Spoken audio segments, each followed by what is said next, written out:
Hier, le gouvernement a fait un communiqué dans lequel il a dénoncé les accords militaires que le Mali a signés avec la France. Alors d'abord, on ne sait pas, on se demande est-ce que on va vers une rupture d'une coopération, de la coopération militaire entre le Mali et la France. Si c'était le cas, quelles peuvent être les conséquences sur la région, la coopération entre les États de la région? Voilà. Alors, pour bien situer les choses, vous savez, lorsqu'il y a eu l'opération Serval en janvier 2013, il y a eu un accord qui a été signé le 7 mars 2013 qui réglementait la présence de ces forces françaises sur le territoire malien. Alors, donc, vous avez d'abord ces accords-là de statut militaire que nous demandons l'arrêt immédiat. Et vous avez bien entendu les accords maintenant de coopération de défense, pas des accords de défense, des accords de coopération de défense qui ont été signés le 16 juillet 2014 et qui, elles, ont été dénoncés par nos autorités, mais qui continuent à courir pendant au moins 6 mois. On a encore 6 mois pour pouvoir organiser la caducité de cet accord-là.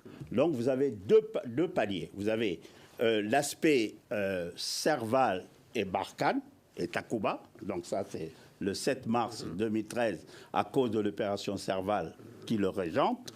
Et vous avez l'accord de coopération militaire du 16 juillet 2014 qui est, bon, c'est un accord également qui a été dénoncé. Donc nous avons dénoncé deux choses, d'autant plus que depuis décembre, on avait déjà demandé, en ce qui concerne le traité de coopération de défense, aux autorités françaises de revenir à nous, parce qu'on leur avait envoyé des amendements pour essayer de réviser tout ça. Malheureusement, il n'y a pas eu de réponse et peut-être que ils ont continué à opérer ce qui était dans les accords du 7 mars 2013, c'est-à-dire des mouvements de militaires dans l'avion, en l'air et à terre, sans demander permission aux autorités, alors que les autorités avaient commencé à leur envoyer une lettre pour leur demander qu'on s'assoie pour... on a envoyé des amendements pour pouvoir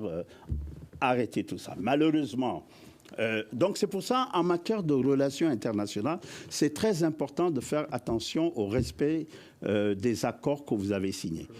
Déjà, nous avons eu quelques craintes lorsque le 3 juin, il y a eu ce qu'on appelle une interruption conservatoire de la coopération militaire. On a considéré ça un peu que c'était unilatéral, parce qu'il y a un cheminement en diplomatie et dans le domaine du droit international qui font que vous êtes obligé, en tous les cas, de passer par des étapes pour mettre à l'aise le contractant avec qui vous avez signé.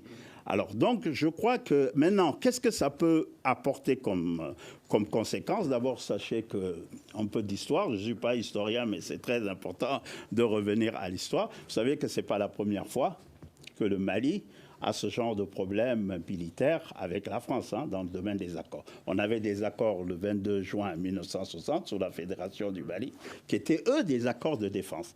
Malheureusement, qui n'ont pas été appliqués pour des raisons que je ne vais pas développer ici, et qui ont fait que le 5 septembre 1961, le dernier soldat français a quitté le territoire malien. Donc, et même le Burkina, avec qui, on parle du Burkina, le Burkina en 58, Maurice Enyamé-Ogo, n'a pas voulu également de l'installation d'une base française, de l'armée française chez elle. Il a fallu que ça soit avec Blaise Compaoré.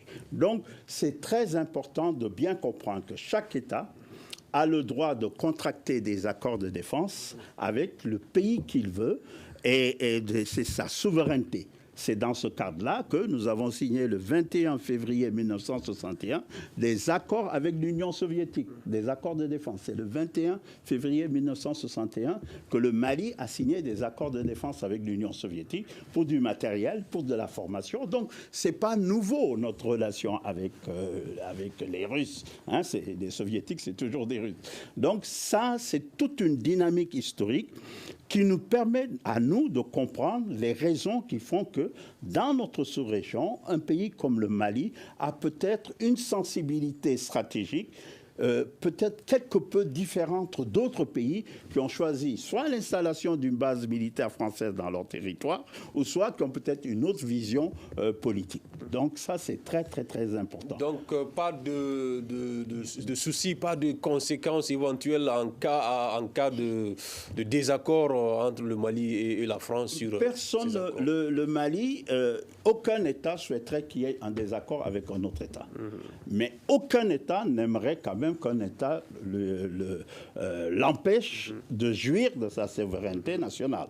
Alors, c'est vrai que le processus va être fait dans les 6 mois. Après les 6 mois, on verra. Et le Mali est en train de renforcer sa capacité militaire. Vous avez entendu parler de la montée en puissance. Hein, c'est un terme générique qui signifie tout simplement que l'option, c'est une option de lutte en avant et non plus de... Donc c'est ça. Alors maintenant, avec les accords que nous allons signer avec le Burkina, probablement, alors qu'on a eu au moins 2 guerres, hein, vous vous souvenez, on a eu le 14 décembre jusqu'au 15 décembre 1974, la première guerre, et puis du 15 décembre jusqu'au 31 décembre 1984, la deuxième guerre. Donc c'est pour vous dire que en relations internationales et stratégiques, tout peut arriver, tout change. Hein, il ne faut pas avoir une vision figée de la situation. Et peut-être que le Mali, vous savez, moi j'étais ambassadeur en Turquie et je voyais ce qu'on appelle les accords de Shanghai se développer. Et ça, croyez-moi, hein, les accords de Shanghai, ça regroupe beaucoup d'États, et d'États assez importants, mais ça ne signifie pas qu'on rejette vraiment notre amitié avec la France.